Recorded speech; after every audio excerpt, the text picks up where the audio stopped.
Mi hija empujó los restos de su comida a mi plato y dijo: «Mamá, tú eres el basurero de la familia». Las palabras cayeron suaves, casi ensayadas, como si las hubiera probado en otro lado antes de soltarlas justo en ese momento.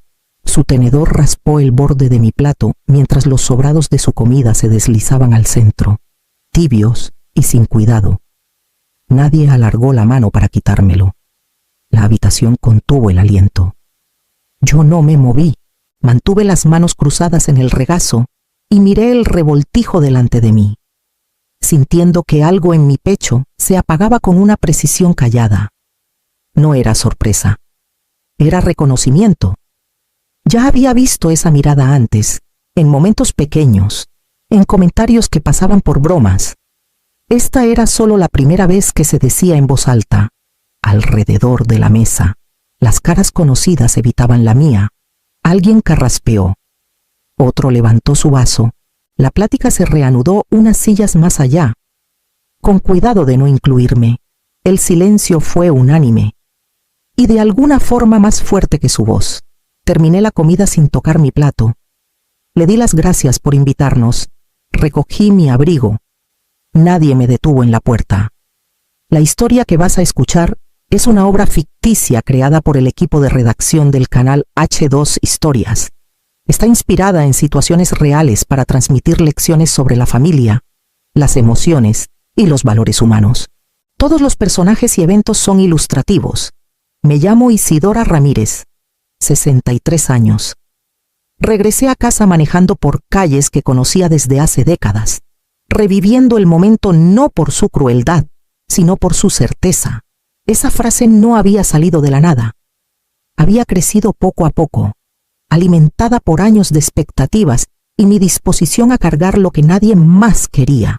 Esa noche, después de que la casa se quedara en silencio y los trastes estuvieran guardados, mi celular se iluminó con un mensaje que de pronto hizo que la tarde cobrara sentido. Cuando llegué a mi departamento en Guadalajara, la frase de la mesa ya se había acomodado en su lugar. Encajaba demasiado bien para ser algo nuevo. Recordé la primera vez que mi hija me pasó por encima delante de los demás. Hace años, cuando todavía estaba en la prepa, me ofrecía llevar un platillo a una comida familiar. Ella sonrió sin levantar la vista y agitó la mano. «Ya decidimos qué vas a traer tú», me dijo, ligera y definitiva. Luego se volvió hacia los demás. «Es más fácil si mamá solo hace lo que necesitamos». Nadie la corrigió. Yo lo acepté para no romper la paz. Hubo otros momentos. Una charla sobre planes donde mi opinión llegaba tarde. La recortaban y luego la reemplazaban. «La familia cree que esto es lo mejor», agregaba ella, como si tuviera un voto que a mí no me habían invitado a dar. Cuando intenté resistirme una vez, se acercó y bajó la voz. «No hagas esto incómodo», me advirtió. Lo dejé pasar. Siempre lo hacía. Esa tarde en su mesa, vi lo bien que habían preparado el terreno. El insulto no se les había escapado. Lo habían practicado en cuartos donde yo no estaba, repetido hasta que sonaba normal. Una hija no inventa un lenguaje así, lo transmite. El silencio había sido mi forma de quedarme. Lo aprendí desde temprano, mucho antes de nietos o grupos de WhatsApp. Cuando las cosas se ponían tensas, yo las alisaba. Cuando las cuentas se amontonaban, yo las resolvía. Cuando los ánimos se encendían, yo los absorbía. El silencio mantenía la paz, o eso creía yo. El silencio me hacía útil, en la mesa, con la comida enfriándose en un plato que no era mío. Entendí lo que el silencio realmente me había comprado. No respeto, no seguridad, solo tiempo. Cuando mi celular vibró esa noche, no me sorprendió el nombre en la pantalla. Solo me sentí cansada y extrañamente clara.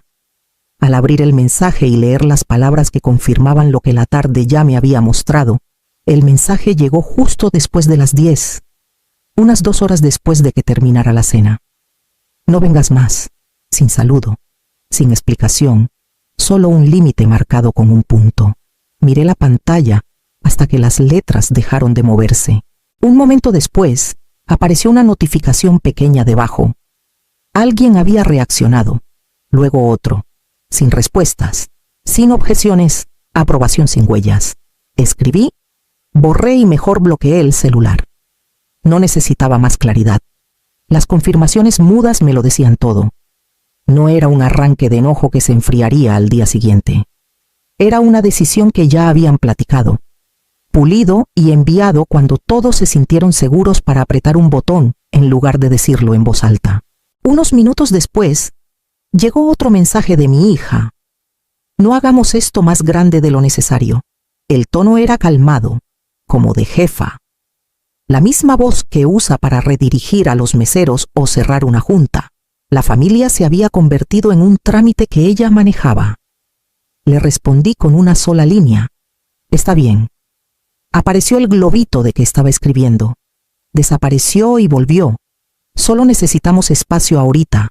Escribió mi hija. Todos están de acuerdo. Todos. Esa palabra cayó más pesada que el insulto en la mesa. Traía consenso, ensayo y alivio.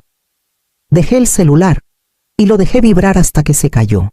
Cuando el grupo se actualizó, mi nombre quedó solo arriba de la pantalla, desconectado del resto. La puerta no se azotó, se cerró con cuidado. Desde adentro, con testigos, no lloré. No sentí ganas de explicarme ni defenderme.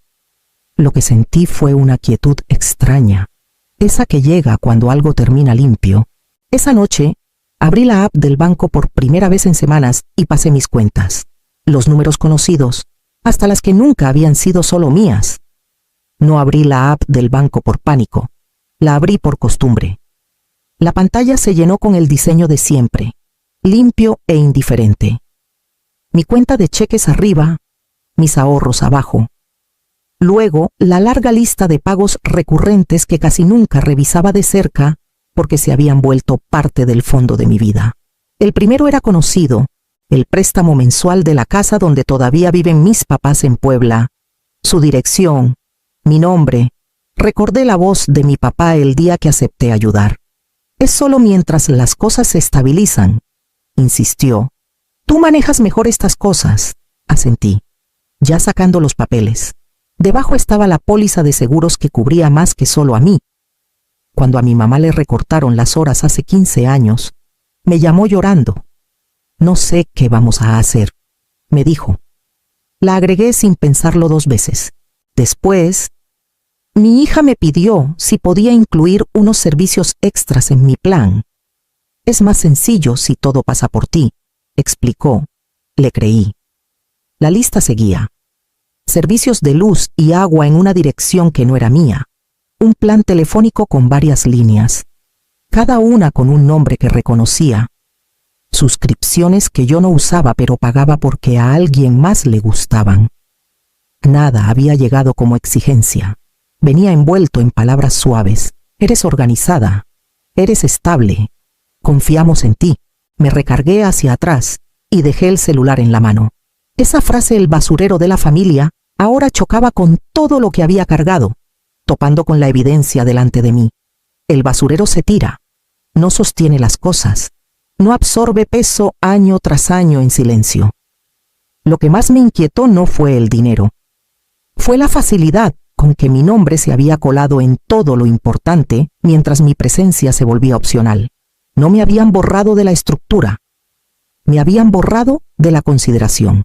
Por primera vez esa noche, sentí que se abría un espacio entre lo que ellos creían que yo era y lo que en realidad había estado haciendo. La distancia era chica, pero suficiente para respirar. Cerré la app sin cambiar nada todavía y puse el celular boca abajo en la mesa. Mañana sería pronto. Tomé el celular otra vez justo antes de la medianoche. El grupo seguía callado. Mi último. Está bien flotando ahí como un pensamiento a medias. No releí los mensajes anteriores. No bajé. Escribí una vez, despacio, sin corregir. De acuerdo. Mañana. Todos los pagos recurrentes a mi nombre necesitarán mi confirmación. Empezando por el banco, lo envié antes de suavizarlo. El mensaje cayó limpio, sin puntos que invitaran a discutir. Pasaron unos segundos. Luego apareció el indicador de que alguien escribía. Se fue y volvió. No esperé a ver qué seguía. Salí del grupo y vi cómo la pantalla se acomodó. La lista de nombres se hizo más chica y manejable. El silencio después se sintió intencional, no vacío. Por primera vez esa noche, mis hombros bajaron solos. No debía una explicación. Todas las explicaciones que había dado se habían convertido en una puerta para que alguien más entrara y cambiara el rumbo. Esta vez, dejé que la frase se quedara sola. No acusaba, no amenazaba, describía un cambio. Unos minutos después llegó un mensaje directo de mi hija. Hablemos mañana. No contesté. Hablar siempre había sido donde mi decisión se deshacía. Puse el celular boca abajo y me paré en el fregadero, con las manos apoyadas en la encimera, respirando hasta que pasó el impulso conocido de arreglarlo todo. Lo que me sorprendió fue lo tranquila que me sentí. No aliviada, no victoriosa, solo firme. La decisión ya estaba tomada, y nada de lo que ella escribiera podía volverla a poner en discusión. Mañana no era para castigar, era para alinear. Mi nombre había cargado cosas bastante tiempo. Ahora solo iba a cargar lo que me correspondía a mí. La mañana llegó sin aspavientos. Preparé café. Abrí la laptop y saqué la lista que había guardado en la cabeza durante años a la pantalla. La primera llamada fue al banco. Una voz calmada me guió por el proceso de detener los débitos automáticos de cuentas que en la práctica no eran mías, solo en el papel. Puede quitar la autorización, explicó, medida y profesional. Los pagos futuros necesitarán confirmación del titular. Eso es lo que quiero, le dije. Mi voz no tembló. Luego vino el préstamo que mis papás dependían de que yo manejara. No cancelé el acuerdo. Detuve el retiro automático de mi cuenta. La diferencia importaba. La obligación iba a aparecer donde correspondía. La representante me advirtió, con cuidado, sobre avisos de mora y periodos de gracia. Los reconocí todos y confirmé el cambio. El plan telefónico fue más sencillo. Varias líneas bajo mi nombre, cada una etiquetada. Mantuve la mía. Las otras se programaron para desconectarse al final del ciclo de facturación. Apareció un aviso breve en la pantalla, cortés y firme, explicando que para seguir el servicio necesitarían nuevos arreglos. Cuando llegué al portal de seguros, me detuve. Quitar dependientes no era cosa de hacerlo a la carrera. Leí la póliza 2 veces, anoté las fechas, guardé las instrucciones. Algunos cambios esperarían. Avancé con cuidado. Sabiendo que responsabilidad no significa arriesgar todo, llegó un mensaje de mi hija mientras trabajaba. Esto no es necesario. No respondí. Otro más. Estás exagerando. Seguí dando clics. Cada pantalla de confirmación preguntaba lo mismo con palabras distintas. ¿Estás segura? Esta acción no se puede deshacer de inmediato. Los cambios pueden afectar a otros usuarios. Dudé una vez, con el dedo sobre el botón final. El viejo reflejo subiendo. Arréglalo después. Alízalo. Facilítales las cosas. Di confirmar. A media mañana, el panorama estaba claro. Algunos hilos se cortaron. Otros se aflojaron, marcados para seguimiento. Nada dramático había pasado todavía. Y ese era el punto. La red de seguridad no desapareció. Se dobló, se devolvió y se apartó. Cerré la laptop y me recargué. Con las manos donde cayeron, por primera vez en mucho tiempo, la responsabilidad que cargaba coincidía con la vida que de verdad vivía. La primera alerta llegó minutos después de la medianoche. Otra la siguió pronto. Y luego una tercera. Cada una marcada como que requería atención. Escrita para quien tuviera que asumirla ahora. Los mensajes empezaron poco después. El nombre de mi hija apareció primero. ¿Qué hiciste sin saludo? Sin contexto. Antes de que pudiera dejar el celular otra vez, se abrió otro hilo. El pago del carro no pasó. Escribió mi hermana Raquel. Arréglalo ya. Segundos después, el número de mi papá se unió al coro. Acabamos de recibir un aviso del banco. Llámame. Las palabras se apilaban más rápido de lo que podía leerlas. La confusión se volvió acusación. La urgencia se inclinó hacia el enojo. Revisé los nombres, las horas, la repetición. Ni un mensaje preguntaba cómo estaba yo. Ni uno reconocía la frase que había empezado todo esto. Mi hija lo intentó de nuevo. Esto se está poniendo serio. Me la imaginé en su cocina, celular en mano. La misma voz calmada de la cena endureciéndose en los bordes. Todavía no entraba en pánico. Estaba delegando otro mensaje más largo. No puedes simplemente parar las cosas así. Todo está a tu nombre. Ahí fue cuando el equilibrio cambió. La suposición se abrió, mostrando lo que escondía debajo. Mi nombre no era prueba de autoridad, era prueba de costumbre. Puse el celular boca abajo y lo dejé vibrar hasta que se cayó. Las alertas seguían llegando, espaciadas ahora, pasando por sistemas que no les importaban las dinámicas familiares ni el tono. Los pagos requerían autorización. Las cuentas requerían atención. El silencio ya no tapaba el hueco. Cuando por fin volteé el celular, había llamadas perdidas debajo de los mensajes, buzones que no abrí. El ambiente en el cuarto se sentía distinto, aunque no hubiera nadie más, no más fuerte, solo reacomodado. Escribí una respuesta y la mandé sin dirigirla a nadie en particular. Ya hice lo que tenía que hacer. Luego apagué el celular. El silencio que siguió no estaba vacío, estaba ganado. Para temprano en la mañana, como a las 8. El tono cambió. Mi mamá llamó primero, como acercándose a un animal asustado. Esto se salió de control, murmuró. Tú sabes cómo bromea tu hija. No lo dijo con esa intención. Dejé que el silencio se alargara. Está bajo mucha presión, agregó mi hermana en un mensaje aparte. Siempre lo has entendido. Entendido había reemplazado al acuerdo real. Luego mi hija lo intentó otra vez, esta vez con una sonrisa entre las palabras. Lo siento si sonó mal. Sabes que te quiero. Sí. La bisagra de todo. No escribí nada. El patrón era conocido. Primero minimizar, luego urgencia disfrazada de preocupación. Cuando no funcionaba, cambiaban los términos. Solo necesitamos que seas razonable, escribió. Esto está lastimando a todos. Razonable significaba volver al puesto, regresar al lugar donde mi nombre alisaba los bordes y mi presencia era opcional. Las disculpas que siguieron fueron cuidadosas y condicionales, cada una atada a un resultado deseado. Podemos hablar cuando las cosas vuelvan a la normalidad.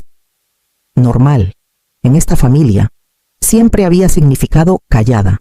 El mensaje de mi papá llegó al final, corto y pesado. Las familias no se alejan por un mal momento. Lo leí 2 veces. Un mal momento, reducido, editado, hecho inofensivo. La tarde en la mesa se volvió un malentendido. El mensaje de no vengas más se volvió estrés. El pánico después de medianoche se volvió culpa mía por reaccionar. Reconocí el movimiento tan claro como reconocería mi propia letra. Reescribir el evento, achicarlo, devolvérmelo para que yo lo cargara. Dejé el celular y no lo volví a tomar. Resistir no se veía como discutir o listar hechos. Se veía como negarme a aceptar una versión de los hechos que me borraba. Dejé de abrir los mensajes, no por enojo, no para demostrar algo, sino porque cada nueva línea seguía la misma forma. Un inicio suave, un jalón conocido, una expectativa callada de que yo volvería a mi lugar si me explicaba bien. No me expliqué, no me defendí. Dejé el celular quieto, dejando que el silencio marcara mi elección. En algún punto entre el tercer buzón y el 5.º mensaje, algo cambió. Me di cuenta de que no me estaba alejando de mi hija, de mis papás o de mi hermana. Me estaba alejando de un papel que había jugado décadas, la que arregla, la que amortigua, la cuyo nombre absorbe las consecuencias para que los demás no tengan que hacerlo. Ese papel les había enseñado a todos cómo hablarme. Como a las 4 de la tarde, un mensaje rompió el silencio porque no pedía nada. No pensé que de verdad lo pararías. No era disculpa, no era enojo, era sorpresa, al desnudo. Lo leí una vez y entendí más en ese momento que en años de pláticas familiares. Nunca habían creído que el límite fuera real. Habían creído en la versión de mí que siempre cedía. Puse el celular boca abajo otra vez. El silencio se volvió elección en lugar de consecuencia. No era frío, no era cruel, era preciso.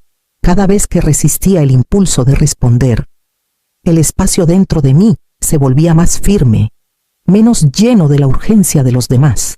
Esa tarde, preparé cena solo para mí y la comí sin prisas. Nadie interrumpió. Nadie necesitó que aclarara o alisara nada. Mi nombre quedó pegado solo a la vida que tenía enfrente. Lo que viniera después llegaría sin mi explicación constante sosteniéndolo. Las llamadas se espaciaron en los días siguientes, no porque llegara la comprensión, sino porque la logística exigía atención en otro lado. Mi papá dejó un buzón que sonaba más chico de lo que recordaba. Estamos hablando con el banco, admitió. Piden papeles. Mi hermana mandó un mensaje corto y práctico. La compañía del carro necesita un nuevo método de pago. Mi hija no escribió nada. Los sistemas por fin habían aprendido sus nombres. No intervine. No di consejos. Cada problema cayó donde correspondía y por primera vez se quedó ahí. Mi vida se achicó de formas que me sorprendieron. Menos alertas, menos explicaciones, menos noches largas alisando decisiones que no había tomado. Pagué mi renta, mis servicios, mis compras. Cuando el dinero salía de mi cuenta, coincidía solo con la vida que de verdad vivía. Todos los demás débitos automáticos se habían detenido o reasignado. El silencio se sentía ganado. No hubo cena de disculpa, ni momento de reconciliación montado para parecer sanación. No lo necesitaba. Lo que necesitaba era sentarme a una mesa donde mi presencia no dependiera de lo que cargaba. Aprendí algo sencillo esa semana, algo que ojalá hubiera sabido antes. El amor no exige borrarte a ti misma. La familia no se prueba con cuánto aguantas antes de romperte. Los límites no son castigos. Son instrucciones de cómo tratarte cuando por fin dejas de negociar tu valor. Comparto esto porque alguien que escucha ahorita podría reconocer el patrón antes de que el plato se deslice por la mesa. Si esta historia te toca, dale like. Deja un comentario o suscríbete para que llegue a quien lo necesita antes de que el silencio se vuelva costumbre. Yo sigo cocinando, sigo poniendo la mesa. Ahora es mi espacio sin compartir, sin prestar, y el lugar que ocupo no necesita permiso.